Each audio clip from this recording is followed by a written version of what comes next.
tunay na talagang lumalaki yung muscle mo sa stretch. Ang problema is limitado. Mga beginner makikinabang doon kasi nga, syempre pag beginner ka, maliit ang muscle mo, so obviously gagana yun. Kahit ano namang doon, gagana talaga kasi beginner. Kasi ang kaisa-isang nangyayari sa stretch, kaya lumalaki yung muscle mo sa stretch position, doon sa tinatawag na passive tension or passive mechanical tension is yung tinatawag na sarcomerogenesis in series. So, pag sinabing series, yung sarcomere mo is nadadagdagan pila-pila, hindi siya parallel. Pag sinabing series is ganito, ang parallel is ganito. Kuha, bigyan ko kayo ng example kung bakit walang kwenta yung stretch na yon, sinasabi nila. Kahit lumaki siya ng todo, kahit mag-Bayesian curl ka, kahit ilagay mo yan ng ganan pa rin yan. Point A, point B. The more na mag-benefit ka sa stretch at humaba na siya ng humaba, syempre naka-ulbok na siya, di ba? So, ito na yung haba nung sa muscle fiber mo, hindi nakaganan siya. Kahit i-stretch mo pa yan ng hanggang likod at mag-Bayesian curl ka or kahit anumang exercise dyan na may i-stretch ang bicep mo, dahil nga sobrang haba na ng fiber mo, hindi na siya magbe-benefit or may i-stretch pa na nakukuha nyo. Maikli lang ang dugtungan ng bicep. Gumagana lang siya sa iilang parte ng muscle at gumagana lang siya sa limitadong panahon. Yung iba kasi dito, binabayas lang nila yung stretch eh. Hindi sila nagpo-pull range of motion. Ginagawa lang nila is yung half reps. Tapos yung ibang nakikita ko dyan is nasa decline bench, tapos doon sila nagbabicep curl para daw maging pulido yung paglaki ng muscle dahil naniniwala sila doon sa stretch. Pero yun nga, gaya ng sinabi ko, palaki yan ng palaki, paumbok yan ng paumbok. So kahit anong Bayesian curl mo dyan, hindi mo na siya matotodo ang stretch. Imbis na gawin mo yung stretch mediated hypertrophy or yung SMH na tinatawag, is gawin mo na lang yung parallel.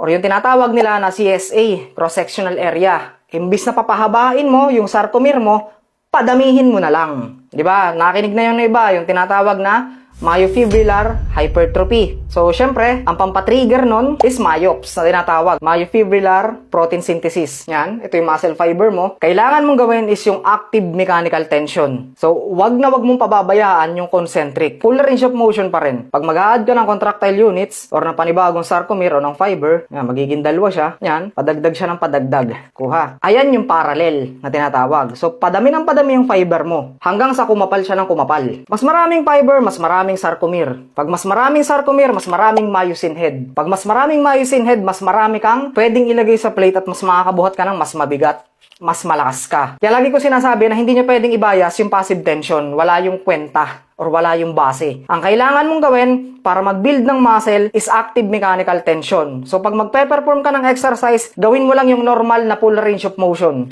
So yun lang muna sa video na to. May follow na lang ako. Maraming salamat. Subscribe and follow Clouse Fitness for more fitness content.